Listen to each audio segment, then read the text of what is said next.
ஹோரை பத்தி சொன்னீங்க சார். அந்த ஹோரை நேரத்துல நமக்கான ஃபேவரான காரியங்கள செய்யும் பொழுது, அது வந்து எந்த அளவுக்கு அது வந்து கை குடுக்கும் சார்? இல்ல எந்த அளவுக்கு அந்த ஹோரை வந்து நம்ம வாழ்க்கையில வந்து அன்றாடம் பயன்படுத்தணும் சார்? எந்தெந்த இடங்களுக்கெல்லாம் பயன்படுத்துறது சரியானதா இருக்கும்? மேக்ஸிமம் எல்லா ஈவெண்ட்டையும் ஹோரையை பேஸ் பண்ணி பண்ணுறது நல்லது. நான் ம். ஒரு பேங்க்கில் பணம் போடுறேன், ஹோரையை கண்டிப்பாக பாருங்கள். நீங்கள் எப்பயுமே சுபமான ஓரை அசுபமான ஓரைன்ற 2 வகையாக பிரிக்கலாம். இல்லை எனக்கான ஓரைகள் எது எதெல்லாம் நல்லா பர்ஃபெக்டாக செயல்படுது. அதே மாதிரி ரொம்ப சிம்பிள். இப்போ ஒரு வியாழக்கிழமை அப்படின்னா அன்னைக்கு குரு ஹோரை நிச்சயமாக ஸ்ட்ராங்காக தான் இருக்கும். ம். அந்த நாள் அந்த கிழமைக்கு உண்டான ஹோரை நல்ல ஸ்ட்ராங்காக வேலை செய்யும்.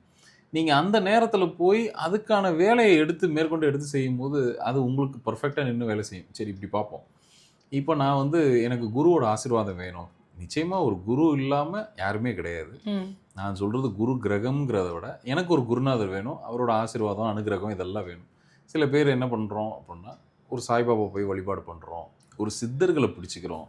நார்மலாக ஒரு அமாவாசை, பௌர்ணமி இந்த மாதிரி ரொம்ப கனமான நாட்களில் பிடிச்சிக்கிறத விட வியாழக்கிழமை போயிட்டு ஒரு குருவோட நாள், அது குருவோட நாளாக வர்றதுனால ஒரு குருநாதரோட வழிபாடு பண்ணுவோம். ம்.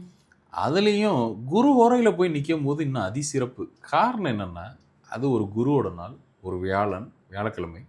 அந்த நாளில் குரு ஹோரை ரொம்ப ஸ்ட்ராங்காக வேலை செய்யும்.